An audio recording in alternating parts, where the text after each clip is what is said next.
It was supposed to be the perfect move. After years of struggling, Sarah and Daniel finally found the house of their dreams.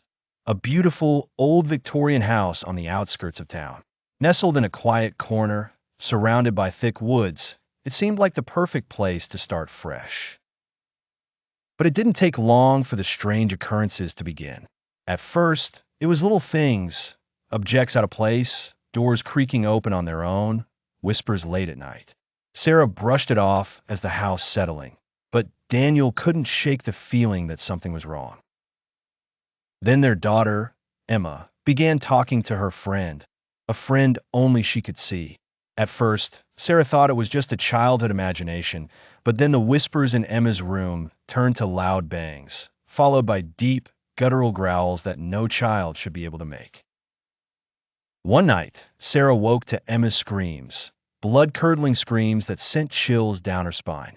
She ran into Emma's room, but Emma was nowhere to be found.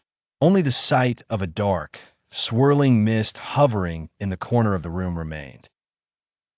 The air turned freezing cold, and the whispers returned, growing louder. Terrified, Sarah called Daniel, but when he arrived, he found Emma standing motionless in front of the mirror, staring at her own reflection. Her once innocent face was twisted into a grotesque, unnatural grin. "She's not my daughter anymore, Daniel," Sarah whispered, her voice trembling. "Something's in there, something evil."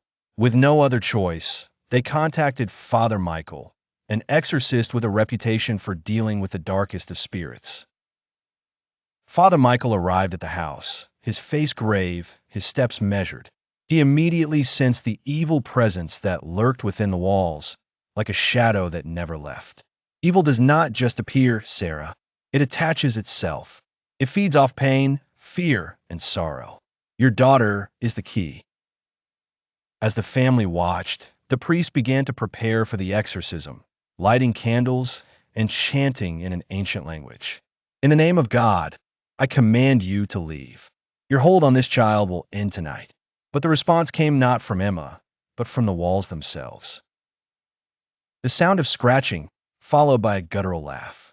The temperature dropped drastically, and suddenly, Emma's voice rang out, but it wasn't hers. It was deep, distorted, unearthly. "You think you can save her? She's mine now. Forever." Father Michael's eyes widened in shock, realizing that this was no ordinary demon. The entity that had claimed Emma was old, ancient, and far more powerful than he had ever faced.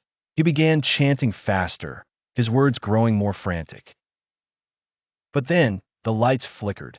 The air grew thick, suffocating. The house began to shake. The walls cracked, and the very ground seemed to tremble beneath them. "You can't stop me. She belongs to me, and I will destroy you all." The exorcism had barely begun when the spirit turned violent. Emma's body twisted and contorted in unnatural ways, her eyes glowing with a deep, unnatural light. The room seemed to warp as the demon took full control, its power breaking Father Michael's control over the situation. "You will leave her. In the name of the Holy Father, I command you." But the demon only laughed, a sound that chilled their bones. Emma's head spun unnaturally, her eyes locking onto Sarah with a terrifying, malicious grin. "Mother, you're too late. It's already too late.